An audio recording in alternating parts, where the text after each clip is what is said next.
Hi again, folks. In this video, let's discuss the Kyle Okposo letter that was put out. Coming up. You know, guys, if you would have told me this season, okay, and I'm just going to go right back to game one, Kyle Okposo set the tone of the season, I believe, when he scored that goal against the Habs in the first game of the year, and he was going crazy, motioning to the crowd, like really into it, and there was a new culture. And they knew that, I think the Sabres team knew, okay, they knew that the fans didn't believe in them. They knew. They're not stupid. They knew. Don't think they don't check online and check what people say. They do. And I'm not saying they check my channel. They probably don't know I exist. And they think this guy's a lunatic. He's a flying buffalo. They go over to the hockey guy or something and get rid of this guy. Anyway, and looking at the season, looking at when it started, how it started, the momentum, and right away, you remember Kyle did give us that letter early in the season, and he was welcoming the fans to a new style. He promised a new style of hockey. Kyle Okposo made a prophecy, and it came true. He did say that they're going to win the fans over this year. They did it with a losing season, but he was right. He did say it would happen. And now it's like he wants to touch on that. He wants to touch on the season now. And let's take a look at the letter. We'll talk a bit about it after. But I got to tell you guys, if you would have told me before the season started that I would have such a soft spot in my heart this year for Kyle Okposo, I would have said you're out of your mind. This guy, I couldn't even look at him at one time the last few years. Honestly, guys, I couldn't even look at him. I'd see his number on the ice, I'd get angry. Because I would think of the cap hit. I will only think of the money, what it's costing us for this guy to do nothing. And then this guy, excuse me, this guy, all of a sudden, won me over. And that's because of himself. It's the only reason. He earned it. He earned it for this fan. This fan started loving this guy this year. All right, let's take a look at Kyle's letter today, okay? I tell you what, he's a real Sabre, this guy. It really turned out he's quite a Sabre. And it's funny because all my buddies now that bug me about Okposo, when they say it now, I defend Okposo now. Before I'd agree, not now. I say, oh, no, you didn't watch him this year. No. Let's look at this, okay? 4 clips, guys. Here we go. First one. A letter to Sabres fans from Kyle Okposo. The last time I wrote to you, I spoke about hard work and playing a fun brand of hockey. I'm glad we were able to follow through on those 2 things. The year was filled with ups and downs, but what this year had that previous campaigns lacked were games that really stood out. The young guys quickly learned this season how much Rick Jeanneret means to this city. We spoke at length about him and his legendary status in Buffalo. The banner ceremony, the ovation from the fans, his speech, the first period surge, and of course, the post-game celebration with him on the ice against Nashville were all incredible. I think that will be the moment for all of us, guys. All of us. We're going to remember this season when Tuck brought him out onto the ice and Eakin brought him onto the ice, and we're always going to remember that as the moment of this season. That and the pregame ceremony where, he was telling the fans he loved them.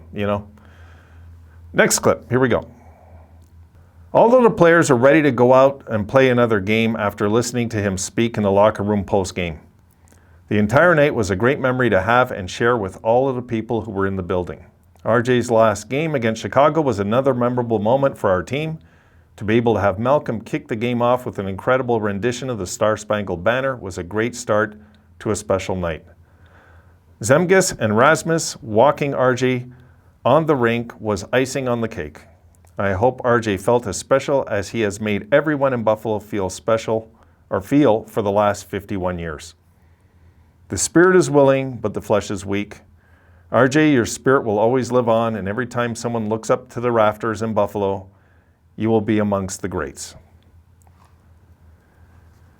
Yeah, I think that basically says it all. But you know what he talked about there was just so, you know, it really was for me. I know I'm harping on this again, but the Malcolm Subban thing just touched my soul, guys. It did. It did. Watching him do what he did really touched me, really did. Okay, here we go. The other games that stood out were the home game against Vegas and the Heritage Classic. Obviously, the game against Vegas was a big one for two bright stars on our team, Alex and Peyton. To see Krebsy break the ice in that game and Tucky steal it was pretty special. The atmosphere that night was electric. The guys fed off your energy and it helped lead us to a win. We're going to continue to earn nights like those next year. I can feel the excitement around town. When I talk to people, many of them reference how they can see our team chemistry.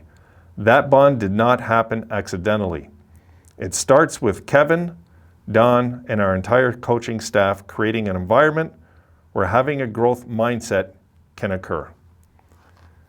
And you know what? It's just the respect that this team loves the fans. You know, I haven't seen a team vocalize that in a long time in the NHL like the Sabres have this year, really. And he can feel the excitement around the town, you know, and I can definitely relate to that because I can tell you, I went to Buffalo and when they had their big runs in 06 and 07, and it was crazy, like it is out here when the Habs are going deep. Same thing. It was just nuts. Let's close it up. I love the competitiveness of our group. Our practices are filled with games against each other, and the guys hate to lose. It's not an accident we had so many players make huge strides this season. It begins with all the work they do behind the scenes. Normally, when a season ends, guys are looking forward to having some downtime and getting away. After we played Chicago, all of the guys that I spoke with wanted the season to stretch on. To say we are excited about next year is an understatement. Thank you for all your support this season. It has meant a lot to me and the team. The first chapter of this version of the Buffalo Sabres has been written. The next one can't come soon enough. Kyle Okposo. And guys, that says it all. What he says there at the end, the first chapter of this version of the Buffalo Sabres has been written. This version. This team, I believed before the season, like many of you did, is headed in the right direction. And you know what? It's time. And it's time. Because it's time to stop doubting our coaching staff. It's time to stop doubting our management. And honestly, guys, it's time to stop doubting the Pagulas. It is. Because now, what we've seen happen this year, if we're going to blame the Pagulas, okay, and I'm one of them, but if we're going to blame the Pagulas for everything bad that happens, then we sure as hell have to give them credit for the good that happens now, okay? We can't be hypocrites. We can't. We don't want to be those fans that, you know, just whine and complain and they're wet blankets and they're, you know, the outlaw safecracker who thinks society's wronged them. No. No, we have to give credit where it's due if we're going to give criticism where it's due. You can't have it both ways, or one way, sorry. You have to give both angles. You got to be fair. And, you know, one thing Pagula did say, and it didn't sit well at first with me. He goes, I think this time I'm going to pick my own general manager. I'm like, well, who was picking him before? What, did he come in your office and say, I want to be your GM? You say, yeah, here's a contract? Like, come on.